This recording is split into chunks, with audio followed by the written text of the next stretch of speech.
We're here to talk about the Bulgers, the Bulger gang, and it's really something.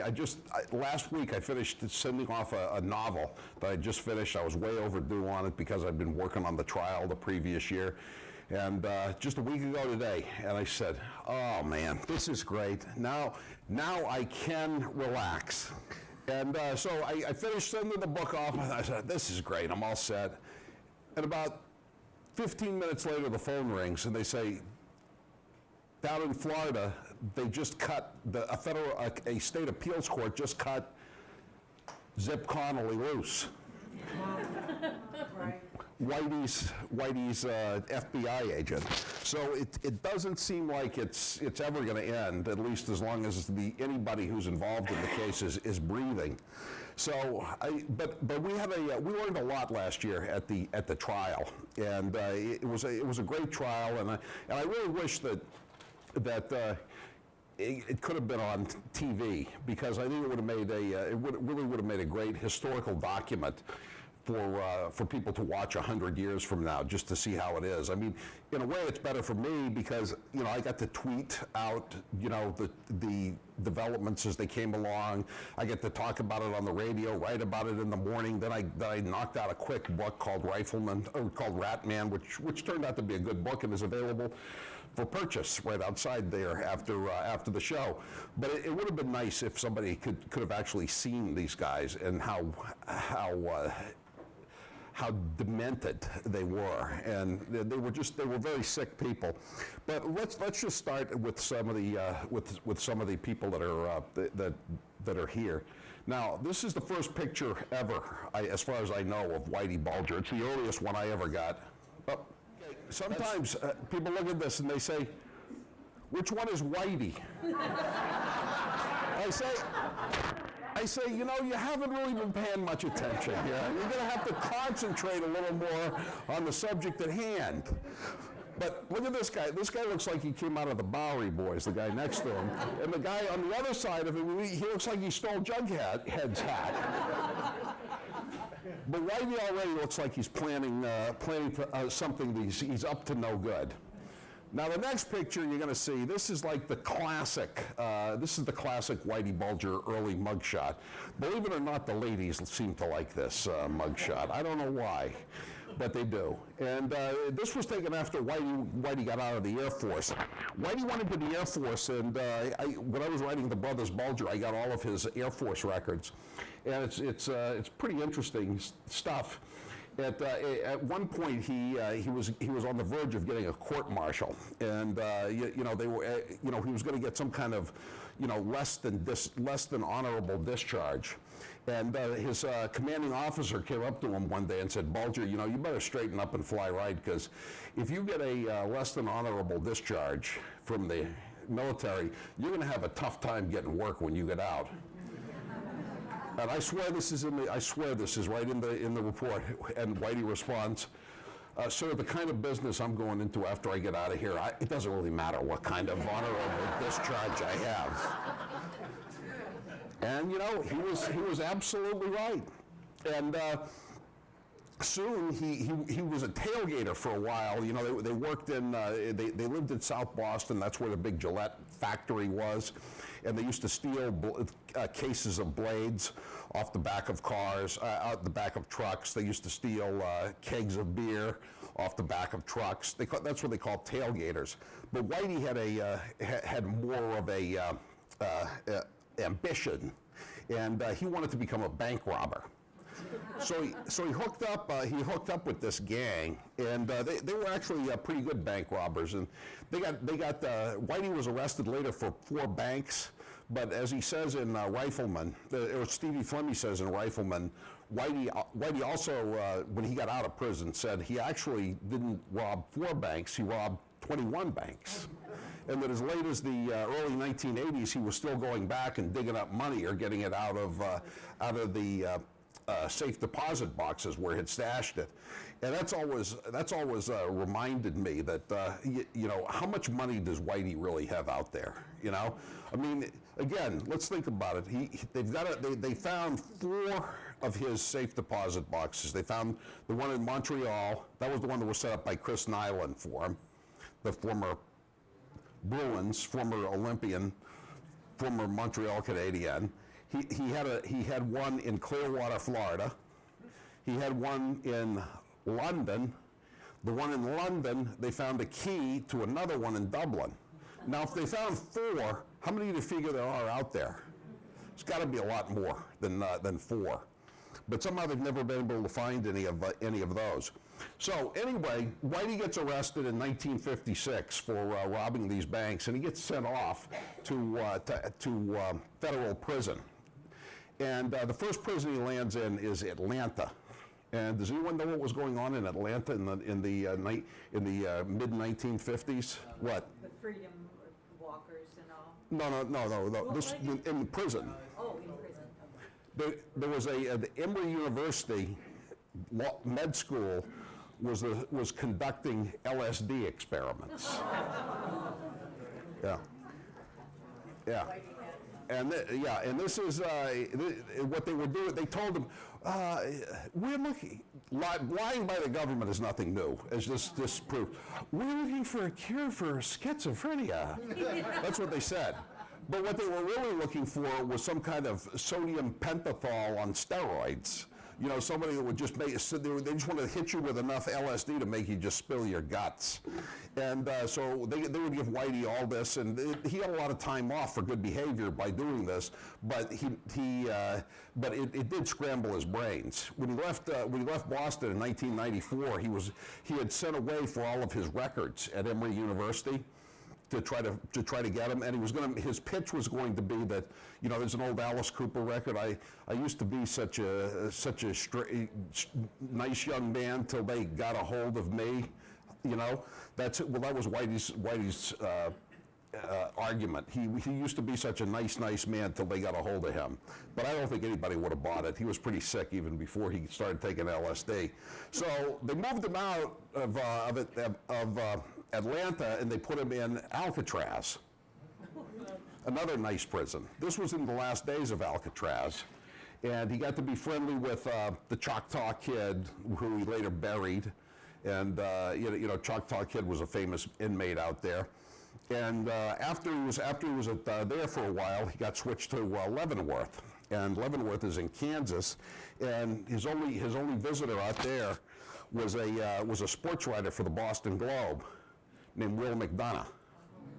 Will McDonough was the guy who had managed his brother's first campaign for the state legislature, and Will McDonough was a Red Sox beat writer, and so whenever they would come around to play the Kansas City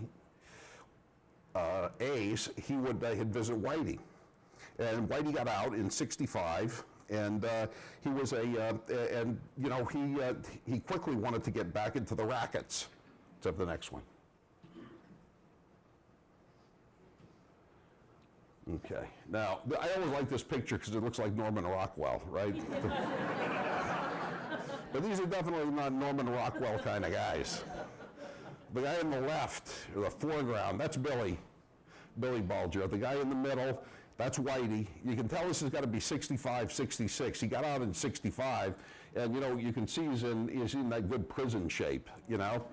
And then next to him is Jackie Bulger. He would eventually go to prison as well for lying and obstructing justice, answering questions for a grand jury about the oath, about one of the safe deposit boxes. Now, as Whitey was cooling his heels in the federal pen, and then later on sort of working as a real ham and egger in the South Boston mob, his brother was moving up through the ranks of the legislature. You know, his brother was 65 inches tall, and he was known as the corrupt midget.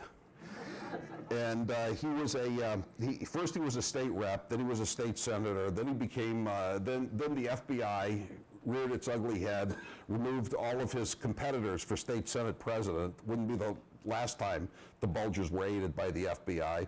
He had all of his rivals removed, and pretty soon he's the president of the state senate.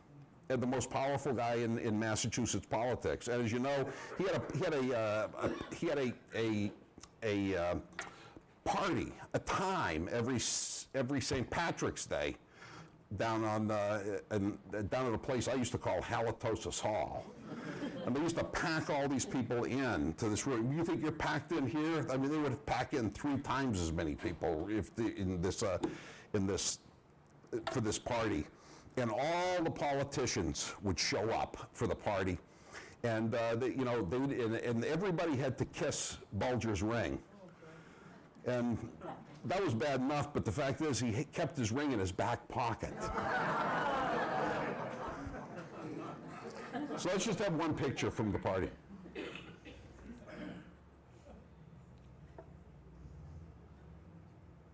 Lovey! Lovey! He's using that picture of me again! Yeah.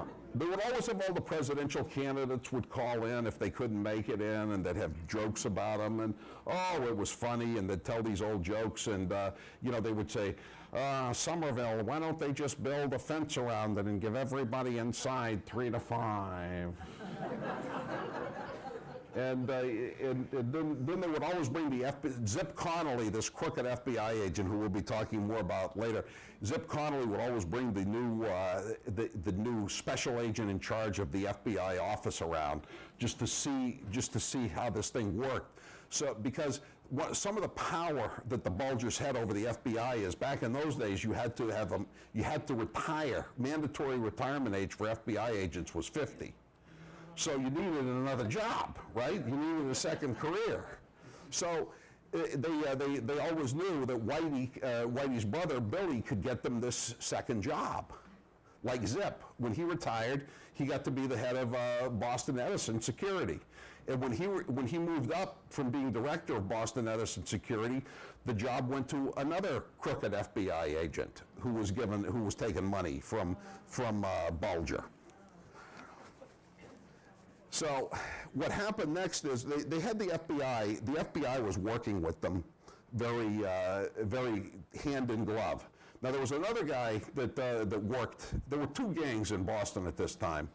There was the Ware Hill gang. That was Whitey's gang. But Whitey was sort of a junior member of it. That was the sort of the non-mafia groups. There were a lot of them were Irish, but there were a lot of Italians in there, a few Jews, an Armenian or 2.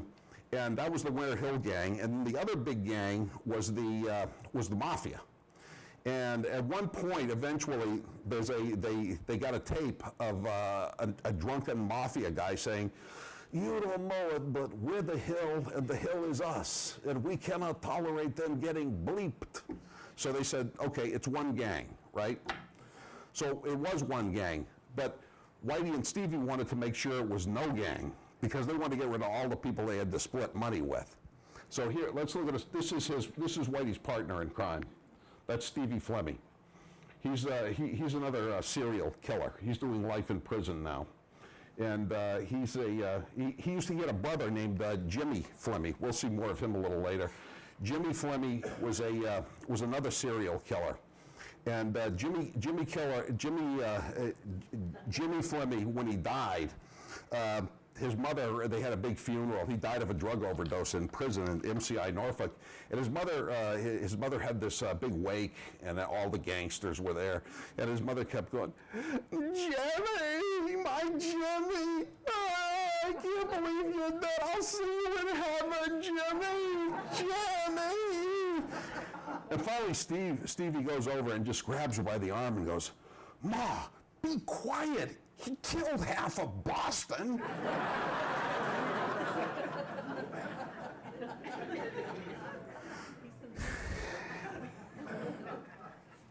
Now Fleming has become a witness. He's a cooperating witness, WITSEC. And so when he was testifying against Whitey last summer, they tried to make it sound like he's living in some kind of posh resort, in prison. And Whitey's lawyer was a guy named Hank Brennan. And he said, and so one day Hank Brennan came up to him and said, "Mr. Fleming, isn't it true that you live in a prison that has a deli in it?" And Steve Fleming goes, I got a bad ear from the Korean War. I want to move over here so I can hear that. What did you say again? Mr. Fleming, isn't it true you have a delicatessen in your prison? He looks at her and goes, Mr. Brennan, that's the most ridiculous thing I ever heard of. And then Brennan won't let go. He says, Mr. Fleming, isn't it true that in this Witsack prison that you're in, you get hot dogs, hamburgers, steaks, barbecued on Memorial Day and the 4th of July? And Fleming looks at him like this. Mr. Brennan, let me tell you something. If I fed that food to my dog, he would bite me.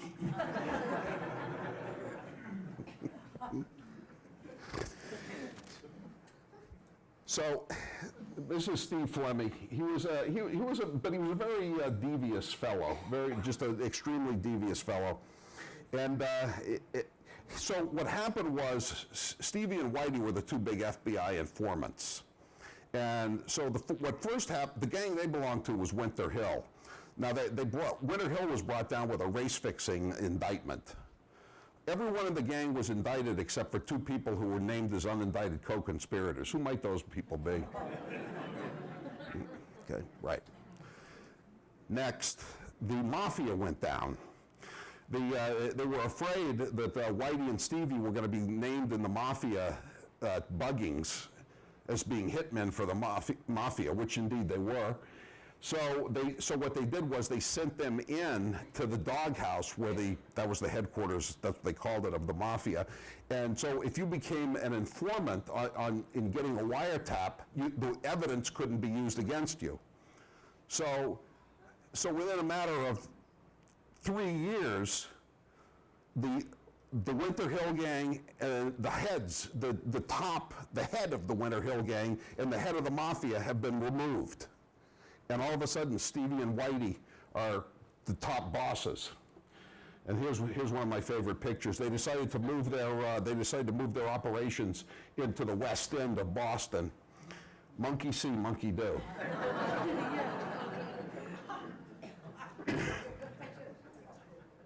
And they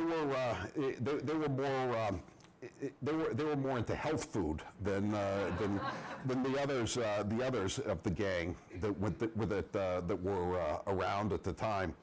And there was always one way to get rid of it. If you wanted to, they weren't very good company either because they were cheap and they never said anything and they were just kind of nasty.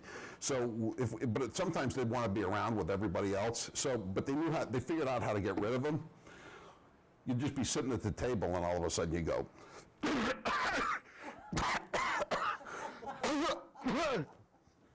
What's wrong with you?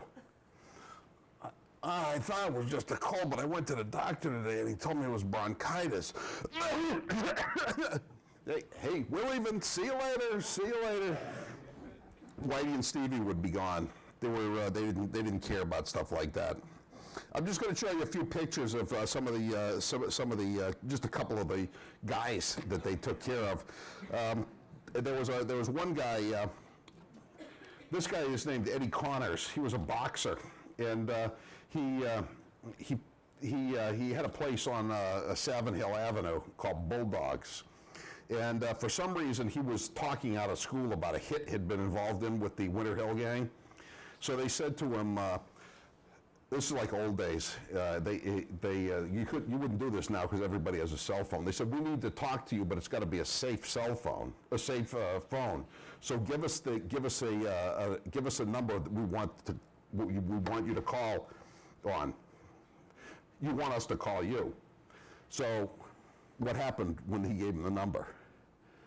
Johnny Martorano was good at this kind of stuff. Johnny Martorano calls him and says, hey, can I speak to a supervisor at New England Telephone? Yeah, my son just ran out of gas, and I was going to go down and pick him up, but before he could tell me where he was, he ran out of quarters.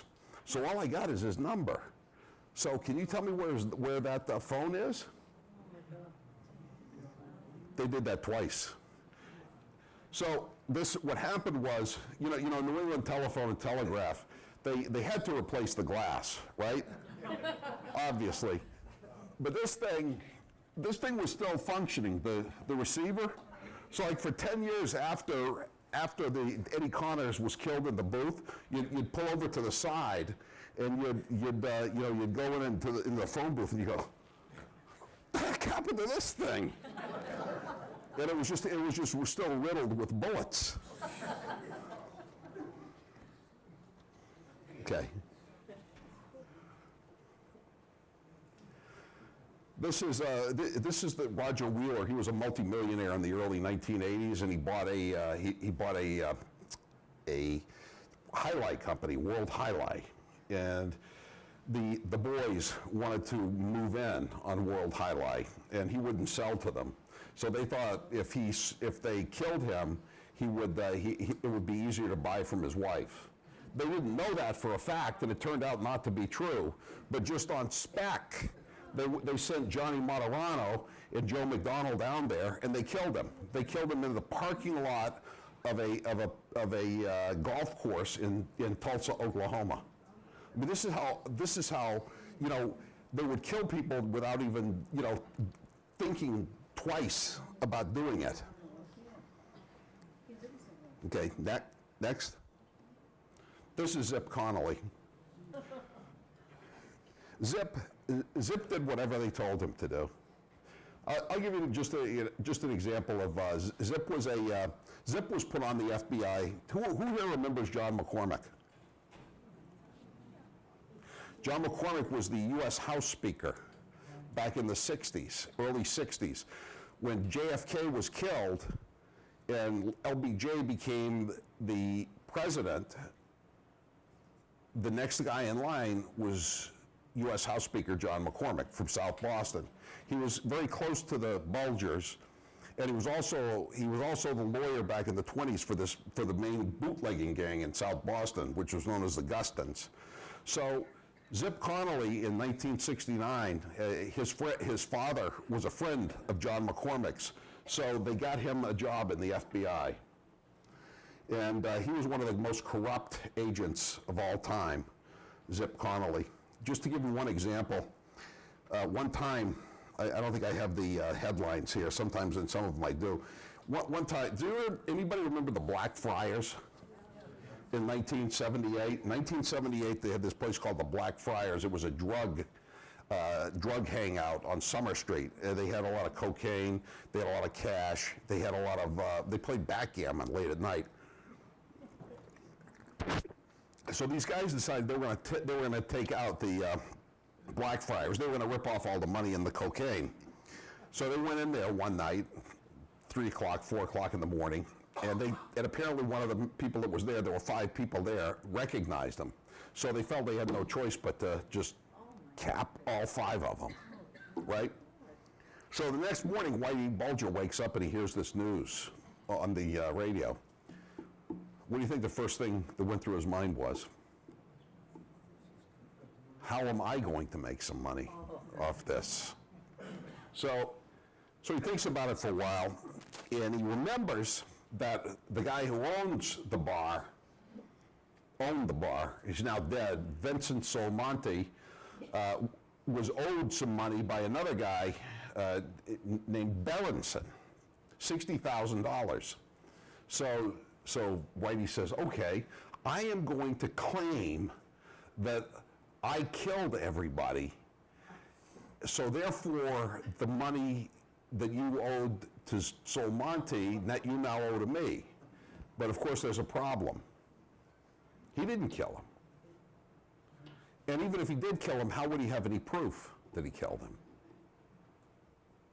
Do you know what he did? It's great to have an FBI agent on your payroll. He called up Zip Connolly and he said, Zip, I want you to get me the death scene photos from the Blackfriars. Okay. So he gets him these grotesque, horrible, bloody pictures, and he puts them under his, he puts them in an envelope, gives them to Whitey. Whitey walks into this guy Berenson's office and says, hey pal, you owe me 60 grand. The guy says, what are you talking about? I've never seen you. He said, no, you never have, but my name's Jimmy Bulger, and I killed Vincent Solmonte and the other 4 guys last night, and so now you owe me the money. And Berenson says, well, that's ridiculous. Of course, you know, everybody in New England, every cop in New England is looking for you guys who killed him. And you're telling me that you killed him and now you're sticking around and demanding money from me? He said, and Jimmy Bulger said, yeah, you don't believe me, do you? That's why I had to bring this along. He said, not only do I have so much clout in this town that I can kill 5 people with impunity in the middle of the night, but after that, I can stick around and take pictures of the bodies to show you that I did it. And he takes out the pictures to show. I don't have to tell you, he got the 60 grand. He got the 60 grand. Next. Anyone know who this is? His girlfriend, Catherine Gregg. Yeah. Catherine Gregg was married to this guy named Bobby McGonigal. And Bobby McGonigal and his 2 brothers were members of this group called the Mullins. It was a sort of a street gang. And so one day Whitey saw one of the Donald McGonigal, one of the guys who was just on the periphery of the gang. He saw him driving in Paul McGonigal's truck. So he just pulled out his gun and shot him. Shot the wrong guy. But he said, hey, it's not my fault. The guy was driving his brother's car. What the hell was I supposed to do? So the next thing he figures he better do, you know, you kill somebody's brother, you gotta watch out for the other brothers, right? So he says, I gotta get rid of this guy, Paul McGonigal. So he gets some new, fresh, crisp $100 bills. And he says, hey, Paul, come over here. I got some really good counterfeit money. See if you can pass some of this around and see if it's any good. And so, of course, it was good because it was good. It wasn't counterfeit. So Paul McGonigal comes back and says, hey, Whitey, I'll take as much of that stuff as you can get me. Whitey says, okay, all right. That's fine. Come back. We'll come back tonight at midnight behind the Sunoco station. I'll get you some more. And I guess you know what was waiting for him that time. They shot him in the head and they buried him. So this is like 1974, November 1974, about a month before Christmas. His body has disappeared. It's actually buried on Tinian Beach, but nobody knows it at the time. The family can't get the insurance. You know, he's got several young kids. They can't get any insurance because the insurance company's not going to pay off without a body. So the family is destitute. They're brokenhearted, et cetera, et cetera. So Christmas is coming, and this what I'm about to tell you came out at the sentencing of Whitey Bulger last October. He comes in, so this kid, Paulie McGonigal Jr., is 11 years old at the time. And he's at the house, you know, moping around. They're all moping around. And the phone rings. Hello? Kid, your father isn't coming home for Christmas. Oh, God. Who is this? Santa Claus.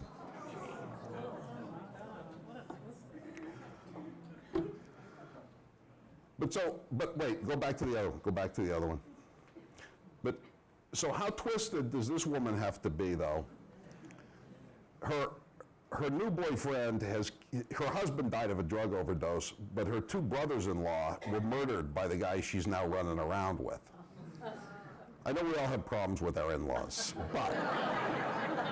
but so you can keep it over there on her for a little while. So by this time, once they've got rid of the mafia, once they've got rid of the Winter Hill gang, they can just start. They start instead of just killing for business, they're killing for pleasure, or just out of fits of pique. Like they start killing Stevie Fleming's girlfriends, and they develop this pattern where they kill people. And here's how it works. Whitey actually shoots the person, unless it's a woman, in which case he likes to strangle women, okay? Now, they bury these people in the basement of a house that's owned by the brother of a gang member. Now, what they do is they have Kevin Weeks, he digs the grave. Whitey goes upstairs and goes to sleep because he always gets worn out. He gets sleepy. He gets sleepy. I don't know if it's like they were speculating. You know, I mean, these guys aren't exactly like Dr. Freud. You know, but Stevie Fleming and Kevin Weeks are speculating on, you know, if it's like a sexual release or what. But he goes upstairs and takes a nap after he kills him. Weeks digs the hole. Weeks digs the hole. Then they have a guy. That works for Fleming comes over with lime. Why is that? To decompose the body more quickly, right? And then finally, Stevie comes in. Stevie's new nickname is no longer the Rifleman.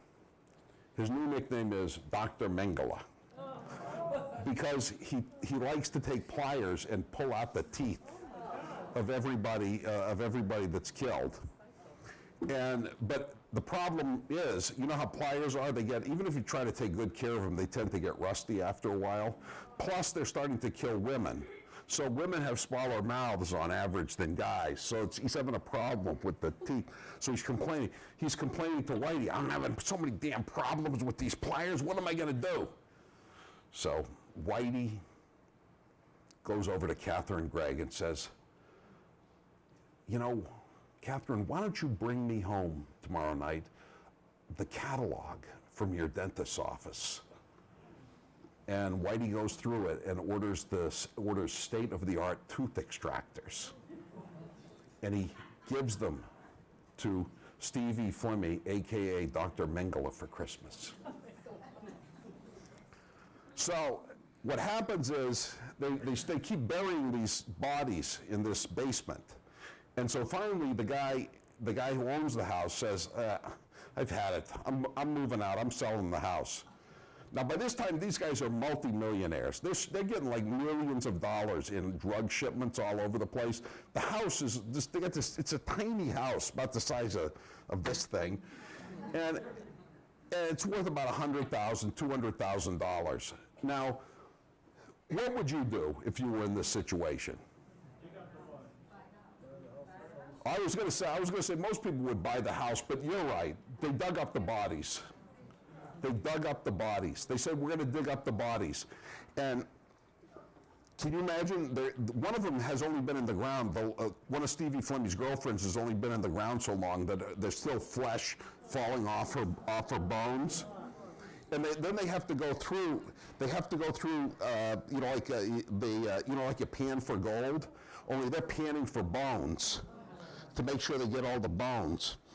And then they find this place on Hallett Street, right across the street from Florian Hall, where the Firefighters Union Hall in Dorchester. And they dig a big hole there. And then they decide they're going to rebury the three bodies. You know what date they picked to rebury the three bodies? Halloween. Of course. When else would you bury three bodies? So they got the bodies. So they have Stevie and Whitey are the ones that are in charge of putting the bodies in the new hole. And they give Kevin Weeks the machine gun. And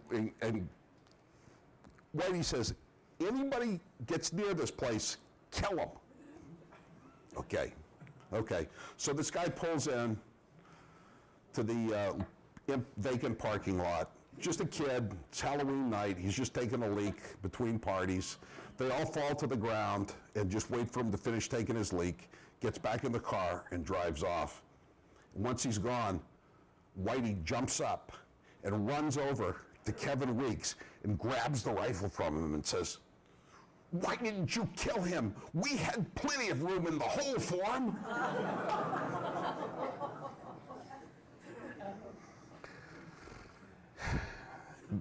That's the kind of people they were. All right. So later, now Whitey begins to go on these world tours. You know, it's a good place to store money, obviously, for, you know, when you're on the run later on. Plus, he likes to get culture. That's a parrot. Considering that that Zip Connolly would always just repeat whatever Whitey said to him, I call that parrot Zip. Next we're going to see Mr. Buff Whitey. Isn't he a buff young man? He's whenever Zip used to put down that he was in Provincetown, he would always go, Whitey could not have committed that murder because he was in Provincetown. And they put in all capital letters, with female companionship.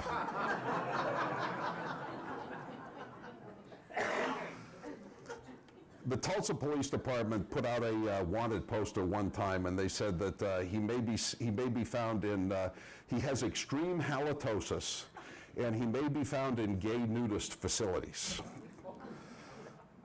There were many people who said he went both ways, and I tend to believe in myself. Here's a picture. He really was a godfather. That is the third son of John Martorano, Milford man. And John was on the lam at the time, but his wife his girlfriend came back with the youngest son. Now you talk about, people have unfortunate names sometimes. This kid's name was James, after Whitey, right? His middle name was Stephen, after Dr. Mingala, and his last name was Martorano. Since then, he's changed his name. Go figure.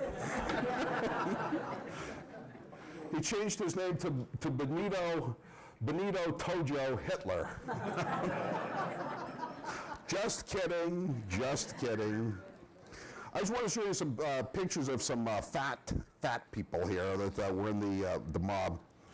This guy, his name is DeVincent, Richard DeVincent, and he was a strange guy. He would always kept a sawed-off shotgun under his raincoat, just in case. Somebody came to him. All you do is just go like this, and boom. And this worked okay during the 9 or 10 months of winter that we have here in Massachusetts. But what about on the 4th of July when you get invited to a pool party and you're walking around with a raincoat and you're like this.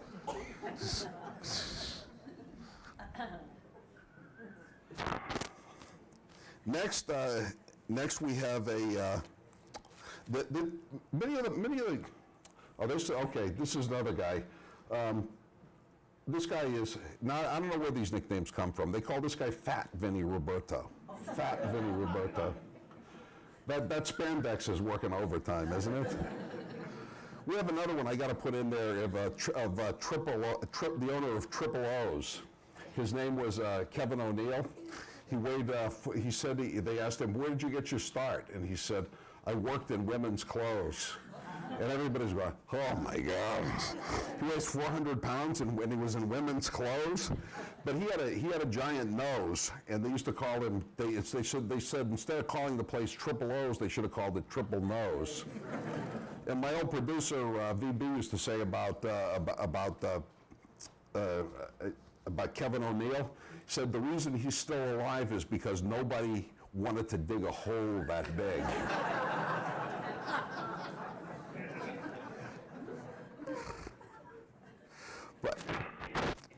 But the next guy you're going to see is this is a guy. All these guys, some of these guys. Well, as you can see, he thought he was a great haberdasher. Have you ever seen a hat like that?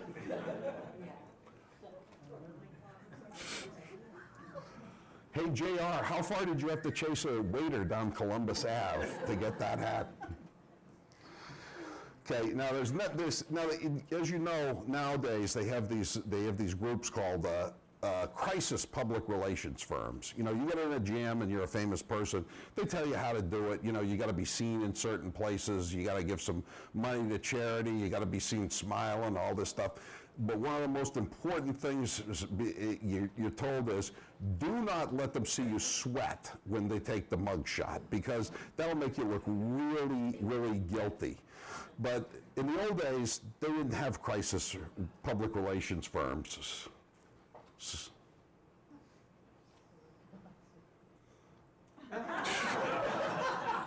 I can't believe it! They got me again!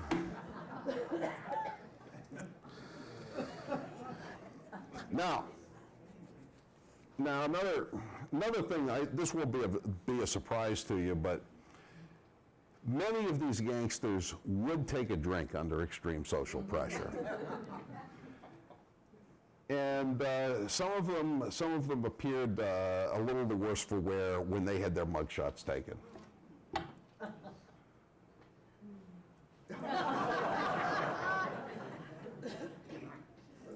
That's Jimmy Sims. He was actually one of the best drivers they had in the Winter Hill gang. He was one of the 6 leaders of the gang, and he was a steeplejack and just a crazy guy.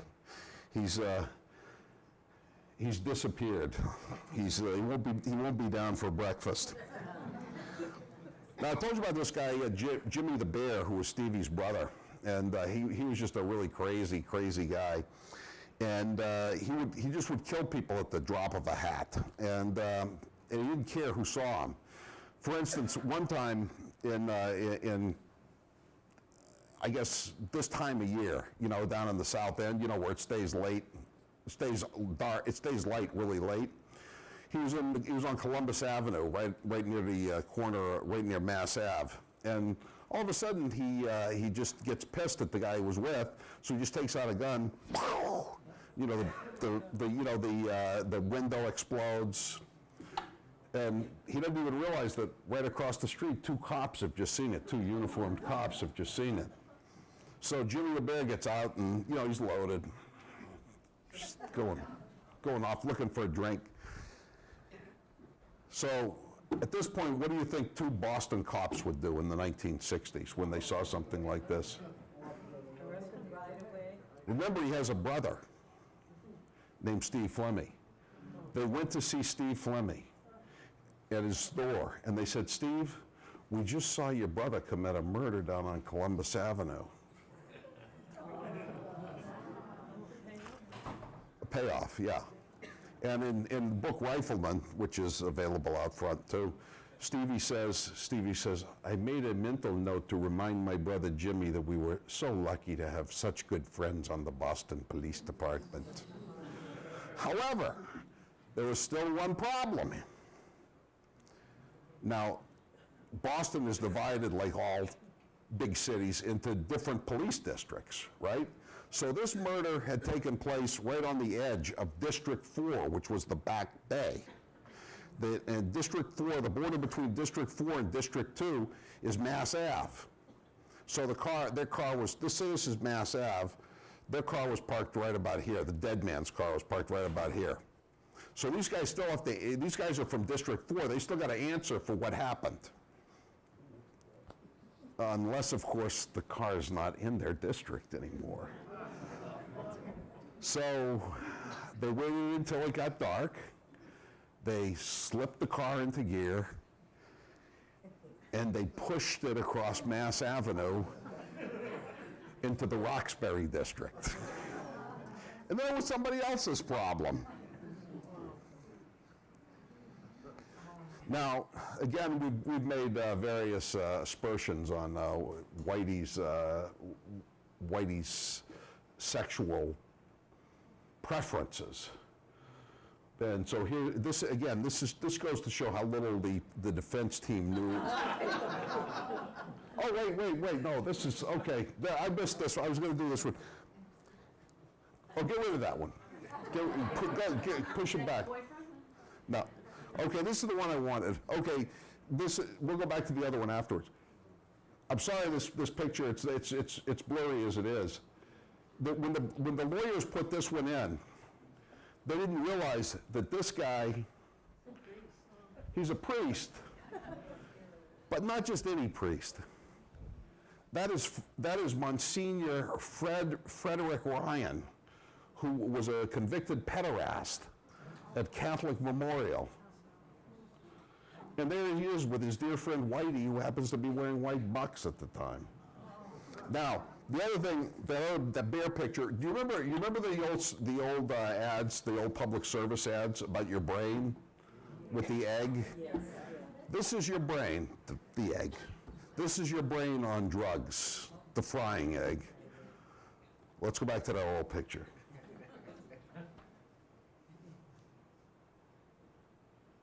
No, back the other way. This is your brain on drugs. Jimmy the Bear Flemmy. He was dead shortly thereafter.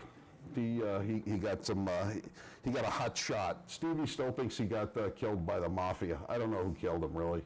He's the one who killed, according to most accounts, DeSalvo, the Boston Strangler. He's the one who killed him. He got a contract in prison. I don't know who gave him the contract, but he actually did the killing. But he was the real psychopath. He was probably crazier than any of them, actually, and that includes Whitey and Stevie and Johnny and all of them. Okay, let's go. That's the priest. Okay, there he is getting off the helicopter. He was we all wanted him. All the newspapers and the TV stations had was a picture of him looking like, looking like that guy, the picture. Was it Whistler or somebody with the I forget the pitchfork picture. Yeah. So we needed. Yeah, there it is. That's it. American Gothic. Yeah. So we needed real pictures. So they finally brought him up and they let us take pictures of him. And that's from 3 years ago now. And the only we didn't get any pictures of him in the courtroom, obviously, because cameras weren't allowed. But every morning as he went in, we would get a picture of him or try to get a picture of him. And that's the most recent photo of Whitey. And that's in the Ratmobile. And as you know, he said when he got there, when he was sentenced, he said to the judge, "Do with me what yous will." That's kind of an affectation. I mean, not many Italians use, but very few Irish use it. But I think he was just kind of going back to his old roots. He was a big movie guy, He used to talk to the guys at the garage in Winter Hill. He would say, "Yeah, you know who I always loved and who I really wanted to be? I wanted to be Jimmy Cagney. That Jimmy Cagney was my hero." Because, many people nowadays think that, Humphrey Bogart was the ultimate gangster, but he wasn't. Jimmy, until the 40s, Humphrey Bogart was just kind of an extra or a second-tier gangster. But, they always used to laugh when he would talk about Jimmy Cagney because all the guys at Winter Hill, they considered him to be a different kind of gangster. And I don't know how many of you have ever seen Kiss of Death with Richard Widmark as Tommy Udo. And Tommy Udo is the guy who takes the old lady, she's in a wheelchair, and he doesn't like her, and he goes,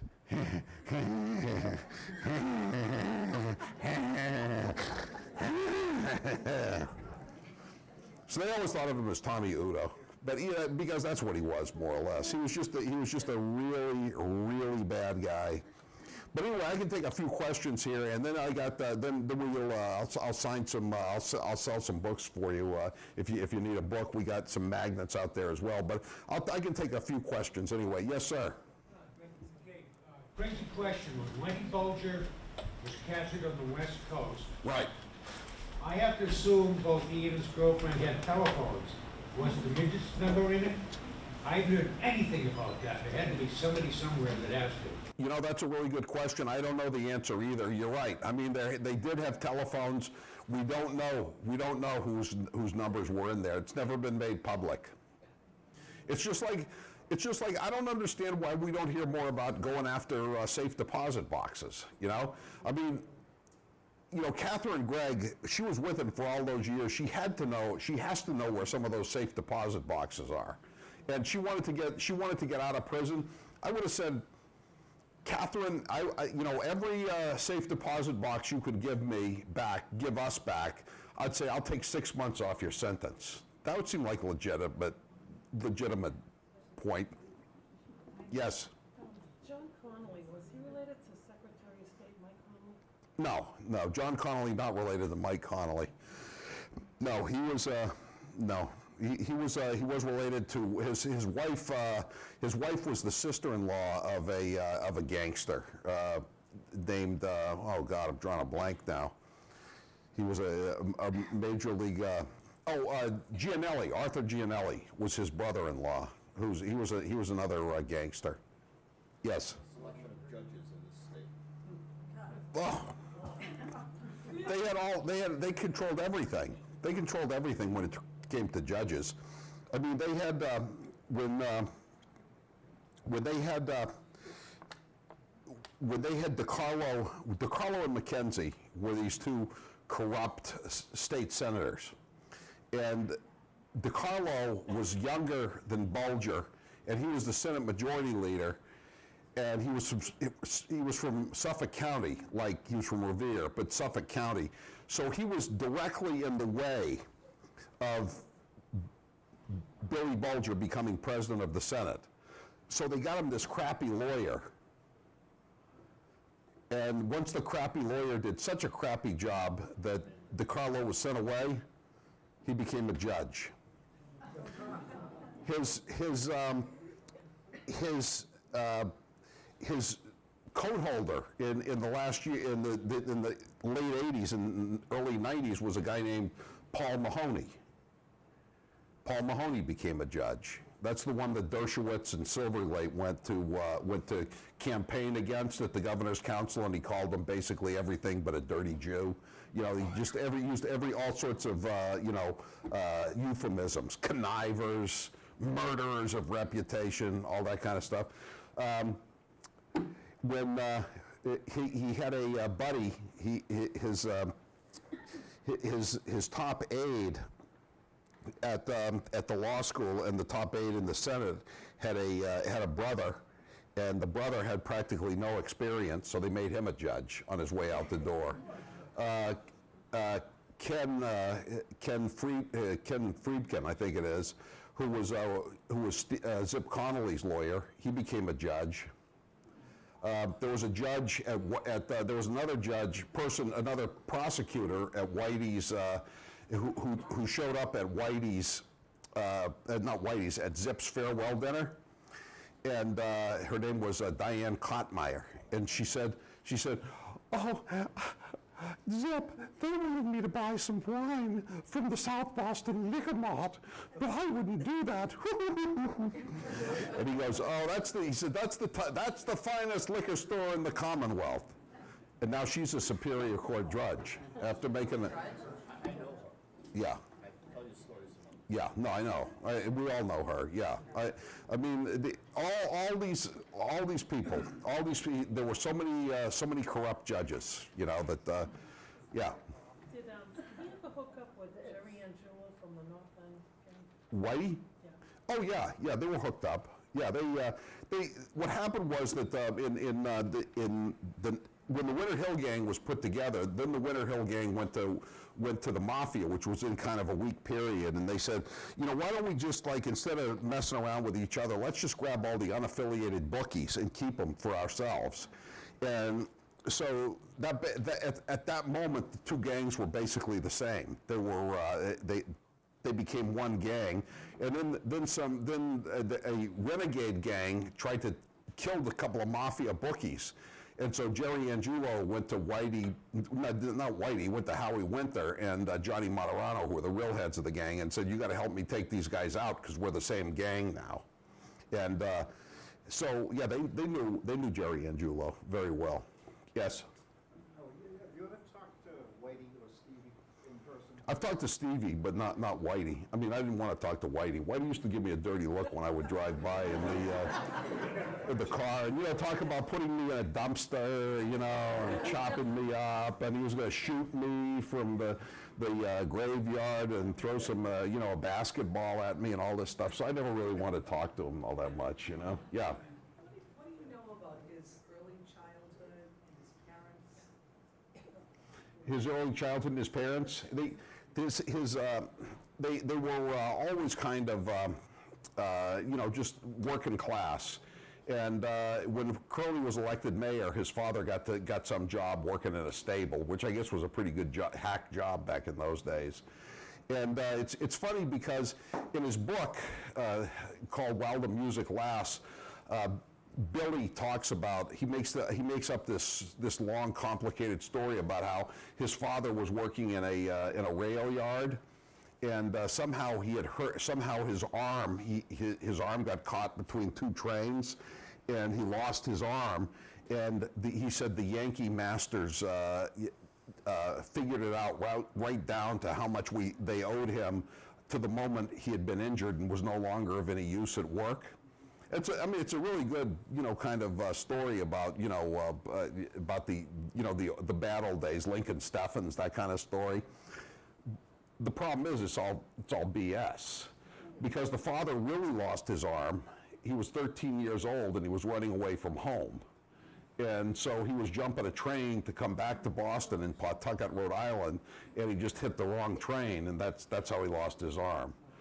So that's what the real problem was. Yes. Brother Jackie Bulger worked for the court system, Correct. and they put him in jail. Is that correct? Correct. Did he get his pension? I don't think that is the question. That is the question. No, he didn't get his pension. I don't think. No, he. This guy Jackie Bulger. Jackie Bulger started out. He was he worked for this fish company down in Roslindale Square, but he didn't like having a job where he had to work on Bunker Hill Day,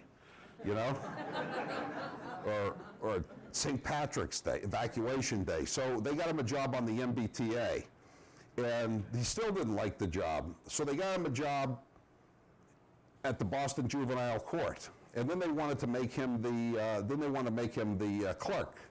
They couldn't make him a judge because he didn't have a law degree, but they could make him a clerk. So they had to get rid of the clerk. Now, how do you, now again, this is the Bulgers. How are they going to get rid of the clerk in the Boston Juvenile? Make him a judge, exactly.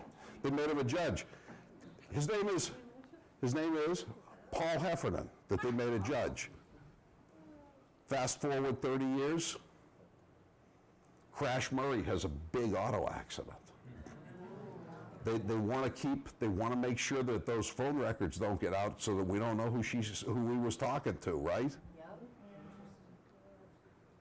Do you know who the Secretary of Public Safety was at the time, who had control of those car phone records that Duvall didn't want to get out? That's very good, but her name is, perhaps the name will ring a bell, Mary Beth Heffernan. Does that name ring a bell? So now Mary Beth Heffernan, like her father before her, is a judge for the same reason. And of course, Jackie Bulger had a wife, Jean Walsh. They got a divorce. As part of the divorce settlement, Jean got a hack job in the West Roxbury District Court. Jackie and Jean had a daughter named Beth Ann Zoda. She ended up working in the Senate counsel's office with her aunt, Billy and Whitey's sister, named Elizabeth Holland. Now, Beth Ann Zoda had a husband. Would you care to guess if he worked in the dreaded private or public sector?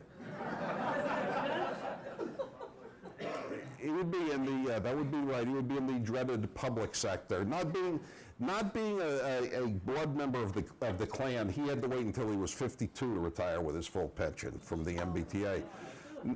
But then of course we have Mark Bulger, who was Jackie's son. You know how old he was when he retired with his full pension? 43. 43. Then they had a brother named Patrick. They had Billy had a son named Patrick. He went to work for the MBTA. You know how old he was when he retired, full pension? 42. 42. And then he got a job at the probation department. And who was the chief legal counsel of the probation department? Chris Bulger. It's a small world, isn't it? Although I wouldn't want to have to paint it. And then all these people are all connected, you know. Like they got this guy that was testifying today at the probation trial. His name was Thomas Brownell, retired judge, Plymouth County. Do you know what he used to be before he was a judge? He was a state rep. He was a state rep. He had to retire at age 70. He was succeeded by a woman who was the wife of a state rep. This is the way they ran it. Yes. They just bought it. I mean, they. Yeah, Weeks. I think Weeks testified against him. I forget who the ones that were testifying against him were. Another thing, Weeks. They buried him. They buried McGonigal down on Tinian Beach, and so every day, you know, if Whitey liked to walk on Tinian Beach, and whenever he was walking at high tide, he'd say, "Drink up, Polly." And the thing that they really used to laugh about is that you know, Whitey always had lifts on his boots, and he claimed it was because he needed a knife. He needed to have a knife because he couldn't carry a gun as a convicted felon. But the reality was, he was short, he was almost as short as the corrupt midget. So he wanted to add it. But so of course he was very amused when he found out that Paul McGonigal was also wearing the lifts. And you know, it's funny because these guys, you know, Whitey makes it out like, well, you know, I was fighting to keep the Italians out of South Boston, and I was the great Irish warrior and all this stuff. And all these guys that they buried, I think in almost all cases they found claddagh rings. You know, the Irish symbol of friendship. And you know, and most of these guys, when they tried to look for their dental records, you know, assuming that Dr. Mingala hadn't gotten to the teeth first, they couldn't find any dental records because these people were so poor that they never had any dentists. I mean, these guys were not like big-time criminals. These were just punks, you know, tailgaters that Whitey killed. And yet he wanted to be thought of as this big, proud Jimmy Cagney type figure. And that's the furthest thing he was. Yes? How did Christine Nyland get involved? Was it Fred Ryan? Who's this? Chris Nyland? How did Chris Nyland get involved? Chris Nyland was married to, well, his first girlfriend was Teresa Stanley, and she was married to this alkie, and so Whitey just kind of moved in and started basically living with the Stanleys, and one of the Stanley girls got hooked up with Chris Nyland, and they actually got married. So Whitey was kind of like a surrogate father-in-law to Nyland. Nyland tells a funny story that when, you know, I said that they had one of the safe deposit boxes was up in Montreal, and so one day Nyland's just hanging around, and all of a sudden he gets a phone call, and they say, "Hey Chris, they've just traded you back to the Rangers." or the Bruins, or who, I don't know who, either the Bruins or the Rangers. And so, you know, like if you get traded, especially from a foreign country, I mean, it's weird. I mean, you got a lot of work to do, right? I mean, you got to get out of the lease. You got to get a new lease. You got to get a new car. You got to pack everything up. Chris Nyland didn't care anything about any of that stuff. There was only one thing he was worried about. How was he going to get that money out of Canada? Because he knew if he didn't get the money out of Canada, he was in real big trouble. So he went down. So he took a duffel bag down to the bank and just emptied the box into the duffel bag, and he was going. Then he comes back, and he's just because he knows being, you know, he's still royalty for one more day, right? You know, until he joins the other team. So he's still a Canadian. So he's going down to the plane, and he's got this bag with like $500,000 in it. And he's like this. He's keeping it close, and all these people go, Chris, we love you. Oh, we miss you. And he's just going. He's told the story to the grand jury. So I'm not speaking out of turn. I got time for 2 more questions. Yes. How much money was found in the safe deposit boxes that they were able to locate? You know, I don't know what the whole, I don't know what it is. I know in Santa Monica they found $822,000 cash. I would say no more than a few million. And he made so much more than that. And he spent a large part of his time overseas in those last years getting ready. There's got to be a ton of money out there. I don't know. I wonder if the feds are just, you know, following them when they really leave, you know, just to see if anybody's trying to pick it up. But there's got to be so much more money than they claim there is. Yes. Realistically, do you think Connolly will ever get out of prison? No, I don't think so. No, I ran into Johnny Martorano today. Not here. I ran into. This is his hometown, you know. Now, I ran into him in Brighton at a restaurant, and I said, "Hey, Johnny," I said, if Zip doesn't, you know, if the Florida State Supreme Court doesn't overturn the appellate court's decision, I mean, you could be testifying again. You know, because they're gonna definitely, if he gets out in Florida, they're gonna have to bring him back. They got 2 different counties they can try him in. They can try him in Suffolk for the murder of Halloran and Donahue on Northern Avenue, and then or they can try him in Somerville, Middlesex, for the murder of the 2 of Richie Costucci. But Martorano, he's pretty well wired in, obviously. He's friendly with a lot of cops. He said, I don't think I'm going to have to testify anymore. He thinks they're going to keep him in. One more question. One more? How is he Yes. walking around? What? I'm just wondering how he's walking around safely. Like, I mean, he's protected by the police, but is there any other gangsters from that day still around? Martorano? Yeah, like, is he just... No, I think he really has, people are pretty friendly towards him, you know? I mean, believe it or not.